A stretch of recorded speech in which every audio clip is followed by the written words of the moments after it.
Fala galera, beleza? Professor Mendes de volta para mais uma aula do nosso curso Reta Final para o seu vestibular da Universidade Federal do Paraná. E agora vamos falar de um texto, um toque de clássicos. Esse texto aqui eu acho que é o mais... que o aluno vai estar mais familiarizado, certamente. Porque a gente está falando de um texto que vai abordar um contexto de emergência da sociologia, surgimento da sociologia e a contribuição dos principais autores ali, do século XIX e transição para o século XX, o Marx, o Weber e o David Emile Durkheim. Então, o toque de clássicos basicamente é essa discussão que vai ser colocada. Inicialmente um panorama sobre a origem da sociologia e depois a contribuição aí intelectual de cada um desses autores clássicos. No primeiro momento, o que o aluno tem que pensar? Aquilo que ele já está habituado nas aulas de sociologia que ele tem aí no colégio, que é pensar a sociologia como a ciência da modernidade. A sociologia é definitivamente uma ciência da modernidade. Se ela é uma ciência da modernidade, o que tem que estar no teu horizonte? Todas as grandes transformações que ocorreram ao longo da Idade Moderna. Todas as grandes transformações. Então você pega ali, desde a transição do mundo feudal para o mundo moderno, a emergência do capitalismo, a revolução científica do século XVI, do século XVII, que possibilitou a construção daquilo que nós chamamos de ciência moderna. É importante lembrar o papel que a reforma protestante teve nesse contexto de advento à modernidade, o quão a reforma protestante foi importante até mesmo para o próprio desenvolvimento do capitalismo. Considerar o Renascimento, não podemos nos esquecer do Renascimento, não podemos nos esquecer das grandes navegações, não podemos nos esquecer do Iluminismo do século XVIII. Então, alunos, entendam, a sociologia é filha da modernidade. A sociologia é um produto das grandes transformações que ocorreram ao longo da Idade Moderna, especialmente das grandes revoluções que ocorreram na passagem do século XVIII para o século XIX, que são as revoluções burguesas. As revoluções burguesas, no caso, em especial, a Revolução Industrial e a Revolução Francesa. Por quê, professor? Porque as revoluções burguesas construíram um novo modelo de sociedade. As revoluções burguesas lançaram as bases para a formação do mundo que nós vivemos hoje. Então não dá para pensar o mundo que a gente vive, o modelo econômico, o modelo político, os conceitos jurídicos, sem pensar nos impactos da Revolução Industrial e da Revolução Francesa. É claro, a gente pensa nas relações de trabalho, todas as grandes transformações que ocorreram no mundo que a gente vive hoje têm uma relação muito clara com essas revoluções, a industrial e a francesa. E como essas revoluções foram fundamentais para a consolidação do próprio capitalismo. Essas revoluções elas foram essenciais para fazer com que um novo modelo de sociedade se estruturasse. Um novo modelo de sociedade em que a maioria das pessoas passa a viver na cidade. Um novo modelo de sociedade que está baseado num modo de produção industrial, baseado na produção em larga escala, padronizada. É importante a gente pensar em um novo modelo de sociedade em que a ciência ela se consolida. E claro, o capitalismo é a espinha dorsal, cara. Então, ao mesmo tempo que eu falo a sociologia é filha da modernidade, eu posso dizer também que a sociologia é filha do capitalismo. A sociologia nasce justamente para produzir reflexões sobre a sociedade capitalista. E como o capitalismo teve o potencial de destruir aquelas estruturas tradicionais.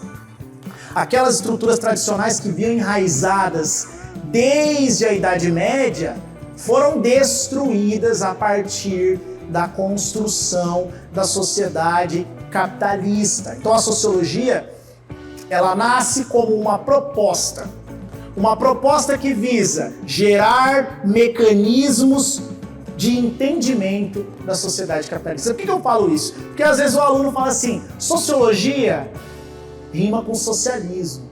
Então a sociologia surgiu a partir de uma reflexão socialista. Errado. A sociologia surgiu a partir da sociedade capitalista. Ela é filha do capitalismo. É o capitalismo que é o seu grande objeto de estudo, o grande objeto de investigação. Dentro desse cenário, a gente precisa estabelecer um quadro comparativo. Um quadro comparativo de quem, professor? Desses três autores aqui, ó. A gente precisa estabelecer alguns conceitos e ideias que são importantes para cada um desses autores. Então, por exemplo, a gente pensa o Durkheim como um fundador da sociologia. A gente pensa o Durkheim como o sujeito que vai dar respaldo acadêmico para a sociologia. O Durkheim é fundamental porque ele constrói uma sociologia e ele estabelece qual é o objeto de estudo da sociologia. A sociologia é uma ciência? É. Se a sociologia é ciência, ela tem que ter objeto de estudo. E o objeto de estudo da sociologia são os fatos sociais. O fato social é a coisa observável. O fato social são as maneiras de agir, pensar, sentir, externas ao indivíduo que exercem pressão sobre ele. O fato social é exterior, é coercitivo e é geral. David Emile Durkheim é um herdeiro da tradição positivista kantiana. David Emile Durkheim desenvolve uma sociologia funcionalista. E a sociologia funcionalista do Durkheim tenta estabelecer o quê? Tenta demonstrar um modo como a sociedade se impõe ao indivíduo. Nós nascemos, crescemos e nos adequamos à sociedade. A sociedade se impõe ao indivíduo. A gente avança para o Max Weber, o Maximilian Weber, sociólogo alemão. A sociologia alemã ela se distancia da francesa, na medida em que a francesa recebe influência das ciências naturais. A sociologia alemã recebe uma influência da história. É muito importante lembrar o quão a história foi importante para a sociologia alemã. O Max Weber desenvolve uma sociologia compreensiva. Por quê? Porque o Max Weber vai partir da análise da sociedade a partir da ação social que cada indivíduo realiza. Então a palavra-chave para o Weber é a ação social. A ação social é a ação humana dotada de um sentido e que envolve outros atores sociais. Ou seja, a ação social para o Max Weber é sempre uma ação em relação ao outro. Sempre. A ação social, ela envolve a participação de outros atores. É preciso que a gente entenda que a ação social, ela tem que ter um sentido. Qual é o sentido que orienta a nossa ação? A gente pode agir sendo guiado pela tradição, a ação tradicional. A gente pode agir sendo guiado por afetos, a ação afetiva. A gente pode agir sendo guiado pela racionalidade, a ação racional motivada por um fim.